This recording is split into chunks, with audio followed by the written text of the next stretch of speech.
Hello everyone, and welcome to my Tier 100 Electric Meteor build. I will show first 1 Vault Tier 100, then Nightmare Dungeon Tier 100, and Boss Fight Tier 100.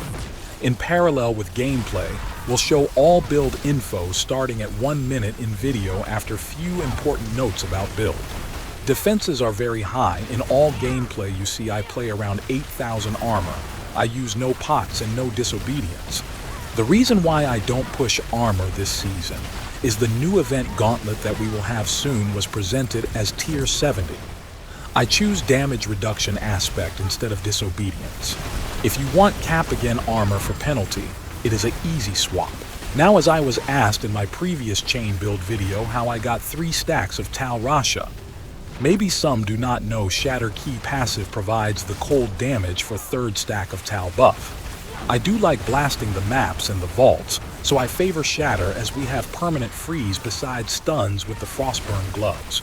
Next, in parallel with gameplay, gear info followed by Season Pet, all my stats page, skill tree, and Paragon.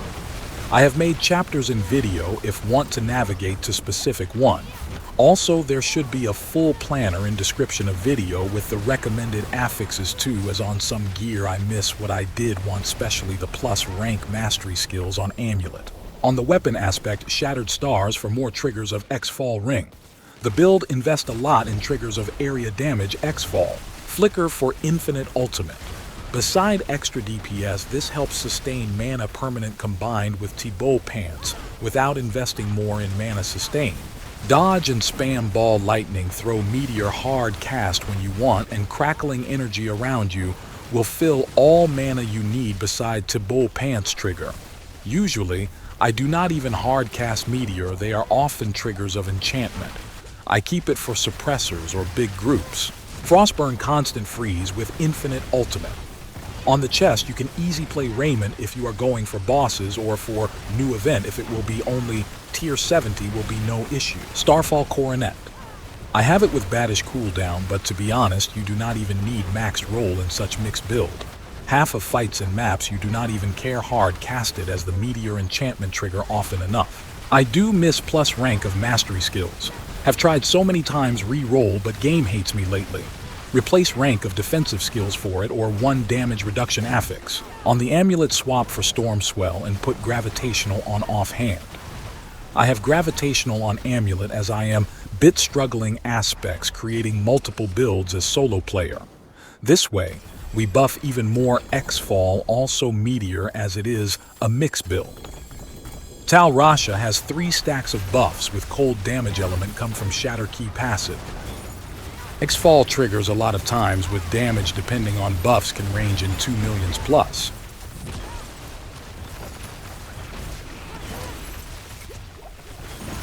Like said earlier, move Stormwell Amulet and swap Gravitational on offhand. On the recommended planner, you have all aspects and affixes in place. Next, we'll show Seasonal Pet Stones. I do not have Uber Stones, but if you grind for them, they will fit great sure, and there are simple swaps to do. I personally will not grind for them.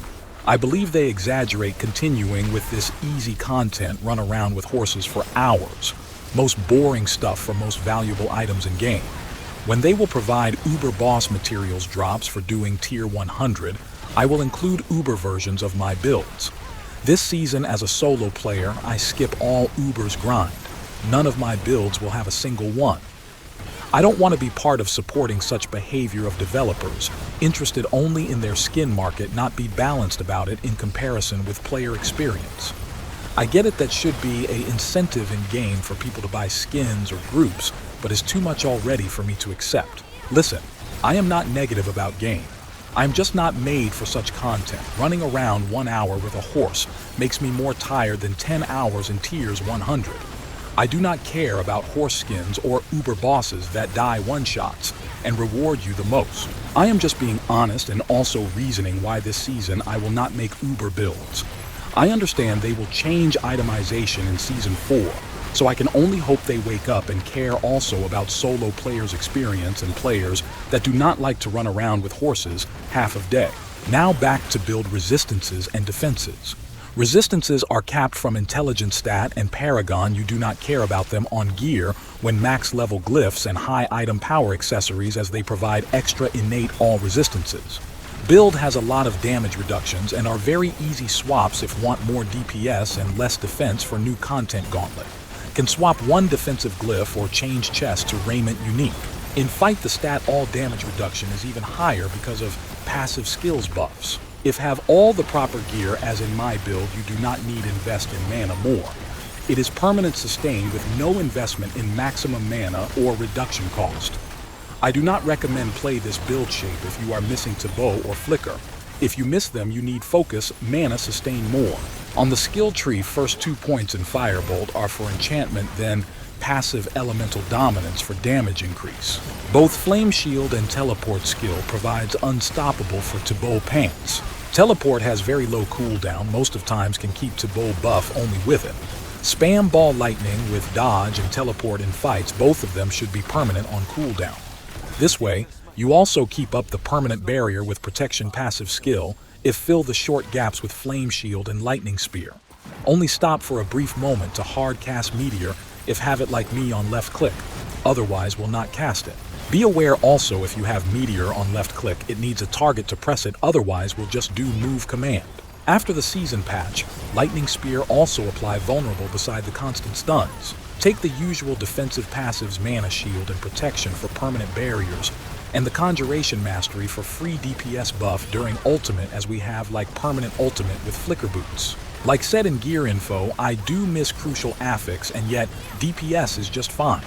I miss the plus rank of mastery skills on Amulet that will make both Meteor and Ball Lightning level 8. Also, if you grind for Pet Uber Stone, can get extra ranks again, so even more DPS. Do not go for more ranks in Meteor. Meteor damage is overrated. He is just too good at triggering X-Fall Ring with the aspect Shattered Stars, and Helm is providing enough ranks already.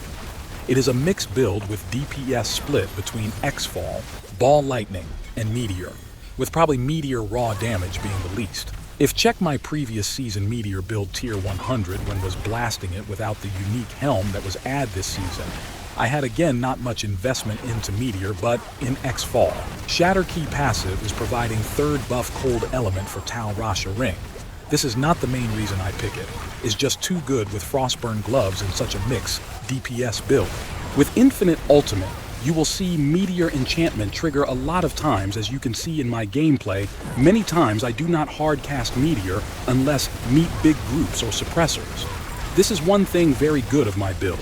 Suppressors are now a joke, no more an issue. You jump in and insta-kill them if spam Ball Lightning and hard cast Meteor. As some asked my previous chain build, Firebolt enchantment enables all lightning skills to trigger X-Fall Ring procs. And beside that, you cannot rely on Meteor alone for devouring blaze synergy or damage reduction burning. Meteor has too slow animation for that. Speaking of some questions I got in previous builds, guys feel free to ask me anything in comments. I will try answer all if time allows me. Don't be afraid of being a dumb question or feel anxious about a question. I do have more than 2,000 hours played as Sorceress, so some of the info for me is too obvious naturally, then maybe I miss to explaining it or pointing it out because I do not want to over-explain bore to death anyone. Only you can help me here, understand what usually is not clear for people. Second board static surge. Like said in gear info, resistances are capped Paragon maxed glyphs and intelligence stat plus high item power accessories. If you are in the leveling process, you need adjust a bit. Third board Enchantment Master. This time I don't go for Enchantment Master legendary node. Meteor enchant trigger a lot of times already, and it is a mixed build DPS from 3 sources: Ball, Meteor, and X-Fall. So just few more Meteors from enchantment ain't a big deal. It does not pay off in this shape, as second enchantment Firebolt is dead investment if we take legendary node for 7 points invested towards it. Unless you go for Ice Blades enchantment, maybe then it is an option. All these non-physical points I take on board will also buff the multiplier of Frigid Fate legendary node. I want to point out something about glyphs, multipliers, and Sorc Paragon rare nodes in general. Guys, this whole idea, no, we must take blind with no math behind. More glyphs as rare nodes are crap on Sorc and they are additive. Ain't quite so, man. Sure, in some build cases it is, but is not a general rule. This was only so in Eternal Start in July last year, and Season 1 a bit. What you miss out is that in general you are sitting on around a total of 1,000 additives. So something like a 50% additive is almost same as a multiplier 5%. Consider Play Tactician Glyph on Burning Instinct board to buff both burning damage and damage reduction from burning enemies and permanent DPS multiplier. I just rather more the close damage reduction stacked high if play ball with low armor. The Frigid Fate node buffs all your damage on vulnerable enemies. It is an 21% multiplier of all your damage, not only cold damage. Just pointing out, as last season got some questions about its confusion tooltip. What you see now in the left side gameplay, it is trying out Oculus for Last Room. It is a good band-aid for the exaggerate number of traps. It makes you almost immune all time in combination with Flicker Step Boot. As you've seen in my first Vault gameplay, can handle Last Room easy with my build anyway. Just get hit 5 times at most because of low cooldowns, but with Oculus can go always safe. You can see Vault buff numbers in the bar first icon. In the last room had 40 at start and mostly got hit at the end on the last mob as I did not care to dodge traps. I had a lot this run as was trying Oculus, started with 50 buff, as did not know what to expect from it, but is only worth last room is just a crazy random on the way. Not saying should do this, but maybe it's fun for you to experiment. I like it in last room. Thank you for watching and for support.